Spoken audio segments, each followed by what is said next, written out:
पहले हमने जाना था कि प्रदोष व्रत क्या होता है, उसका क्या महत्व है।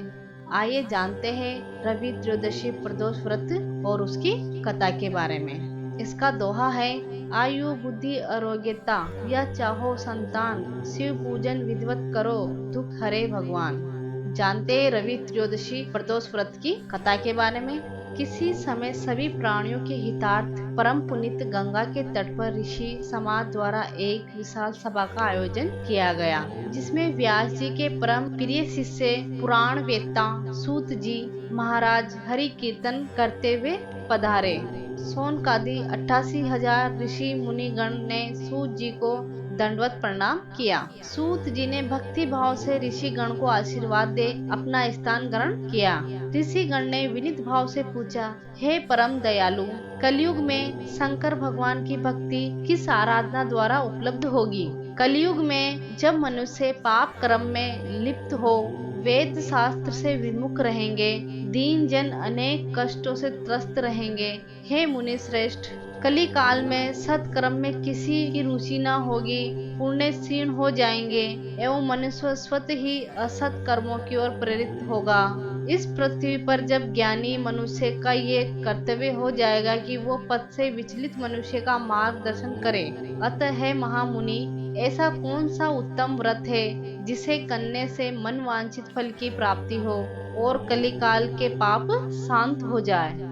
सूत जी बोले, हे सनकादि ऋषिगण, आप धन्यवाद के पात्र हैं। आपके विचार प्रशंसनीय व जन कल्याणकारी हैं। आपके हृदय में सदा परहित की भावना रहती है। आप धन्य हैं। हे सनकादि ऋषिगण, मैं उस व्रत का वर्णन करने जा रहा हूँ जिसे करने से सब पाप और कष्ट नष्ट हो जाते हैं तथा जो धन वृद्धिकारक, सुख प्रदायक, संतान व मन वांछित फल प्रदान करने वाला है। इसे भगवान शंकर ने सती जी को सुनाया था।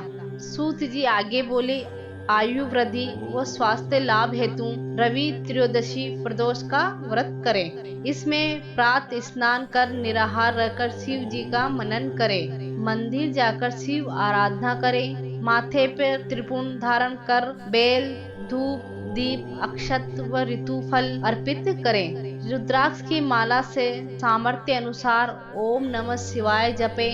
ब्राह्मण को भोजन कराए और दान दक्षिणा दे। तत्पश्चात मौन व्रत धारण करें।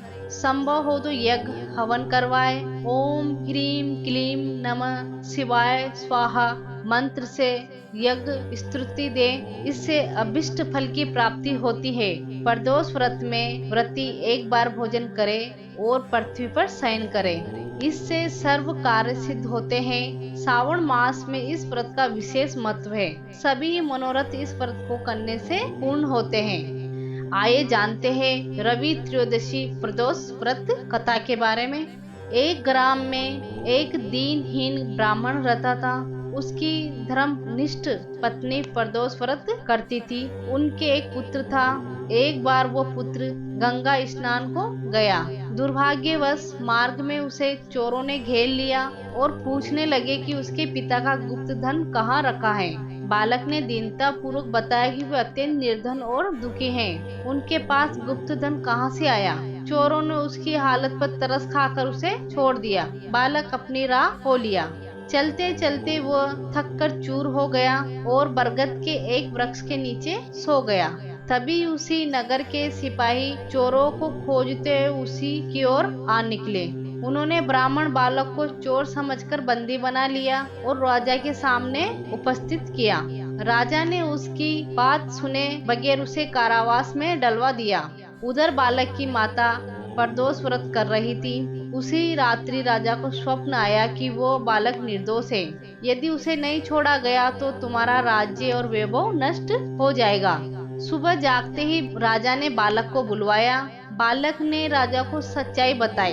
राजा ने उसके माता पिता को दरबार में बुलवाया। उन्हें भयभीत देख राजा ने मुस्कुराते हुए कहा, तुम्हारा बालक निर्दोष और निडर है। तुम्हारी दरिद्रता के कारण हम तुम्हें 5 गांव दान में देते हैं। इस तरह ब्राह्मण आनंद से रहने लगा।